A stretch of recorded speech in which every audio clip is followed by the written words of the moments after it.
मेरे प्रिय विद्यार्थियों, मैं कक्षा 8वीं के वसंत का पाठ 5 चिट्ठियों की अनूठी दुनिया समझाने जा रही हूँ। मैं किरण महन आपको बताने जा रही हूँ कि चिट्ठियों का हमारे जीवन में क्या महत्व था और आज भी क्या महत्व है। इसके लेखक हैं अरविंद कुमार सिंह। सबसे पहले आप उद्देश्य लिखेंगे। प्रस्तुत पाठ में लेखक हमें चिट्ठियों की अनूठी दुनिया से जीवन में पत्रों के महत्वपूर्ण योगदान से परिचित कराने का प्रयास कर रहे हैं। इसके बाद आप कठिन शब्द करेंगे। कठिन शब्द करने के पश्चात आप प्रश्नोत्तर करेंगे और फिर संदेश लिखेंगे। संदेश मैं अंत में पढ़ूंगी। प्रस्तुत पाठ में हमें चिट्ठियों की अनूठी दुनिया से परिचित कराया गया है। इसके अंतर्गत हम पत्रों की उपयोगिता, सभ्यता के विकास में पत्रों के योगदान, बदलती दुनिया में भी पत्रों की महत्वपूर्ण भूमिका, पत्र प्रेरणा के स्रोत हैं, दस्तावेज के रूप में पत्र, ग्रामीण लोगों द्वारा पत्रों का बेसब्री से इंतजार आदि विस्तार पूर्वक पढ़ेंगे और इसमें वर्णन किया गया है। सचमुच पत्रों की दुनिया बड़ी ही विचित्र है। पत्रों का महत्व हमेशा से ही रहा है। पत्रों का काम आजकल के संचार के साधन फोन या एसएमएस नहीं कर सकते हैं। आज दुनिया का ढेर सारा साहित्य पत्रों पर ही टिका है।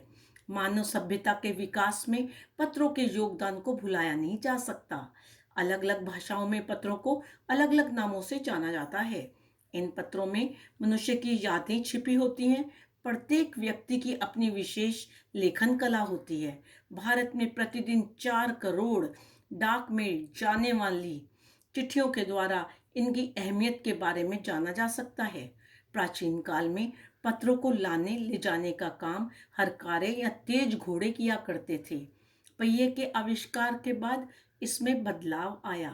रेल और तार के द्वारा पत्रों की दुनिया में व्यापक परिवर्तन हुआ। टेलीफोन, वायरलेस और इससे भी आगे बढ़कर रडार इस परिवर्तन में हाथ बटाता रहा है। पिछली शताब्दी में यानी 100 वर्ष पहले पत्र लेखन ने कला का रूप ले लिया है।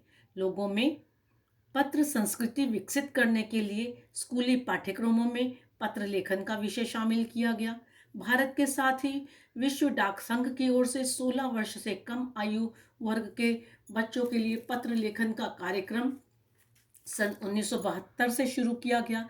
यद्यपि यह सही है कि संचार के बढ़ते साधनों के कारण पत्रों की आवाजाही प्रभावित हुई है, परंतु व्यापारिक पत्रों की संख्या में वृद्धि हुई है। एक समय लोग पत्र का महीनों इंतजार करते थे, पर आज परिवहन के साधनों के विकास ने दूरी अत्यंत कम कर दी है। आज पत्र के अलावा संचार के अन्य साधनों का भी प्रयोग किया जाने लगा है। अनेक लोग ऐसे भी हैं जो अपने पूर्वजों की चिट्ठियों को सहेजकर विरासत के रूप में रखते हैं। बड़े बड़े विद्वान, लेखक, पत्रकार, उद्यमी, कवि, प्रशासक आदि के पत्रों को अनुसंधान का विषय माना जाता है। नेहरू जी ने अपनी पुत्री इंदिरा गांधी को जो पत्र लिखे थे, वे आज करोड़ों लोगों के लिए प्रेरणा के स्रोत बन चुके हैं। करोड़ों लोग आज लाइब्रेरीज में जाकर उनको पत्रों को पढ़ सकते हैं। पत्रों को संभाल कर रखा गया है, पर फोन या एसएमएस में हम यह सुविधा नहीं देख पाते। उसमें कुछ ही समय के लिए जो मैसेज आता है वो डिलीट भी हो जाता है, उसे निकाल दिया जाता है। दुनिया भर में जानी मानी हस्तियों के पत्रों को संग्रहालयों में, म्यूजियम्स में रखा गया है और देश काल जानने समझने का असली पैमाना है, मेजर है। महात्मा गांधी के पास दुनिया भर से जो पत्र आते थे उन पर केवल इंडिया लिखा जाता था। वह पत्र उन तक पहुंच जाता था।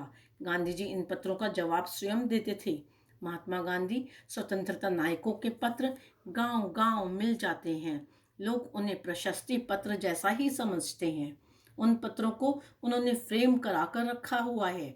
पत्र किसी दस्तावेज, दस्तावेज किसे कहते हैं, डॉक्यूमेंट्स से कम नहीं होते हैं। श्री बच्चन जी, निराला जी और दयानंद सरस्वती द्वारा लिखे गए पत्र इसके उदाहरण हैं। पत्र व्यवहार की परंपरा भारत में अत्यंत पुरानी है।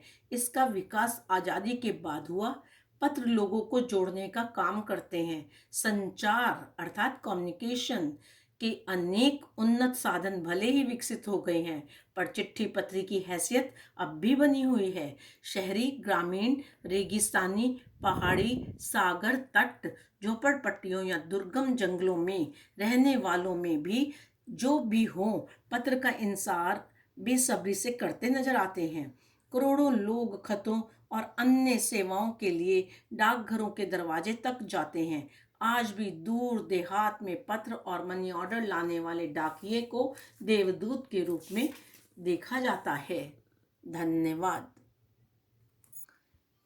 पाठ के मैंने जैसा कि आपको बताया, प्रश्न उत्तर करने के पश्चात आप संदेश भी लिखेंगे। पत्रों को हम स्थायी तौर पर संभाल कर रख सकते हैं। यह बीती स्मृतियों को संजो कर रखने का माध्यम है। अतः बदलाव के साथ इन चीज़ों जैसे पत्रों इत्यादि को संभाल कर रखना चाहिए।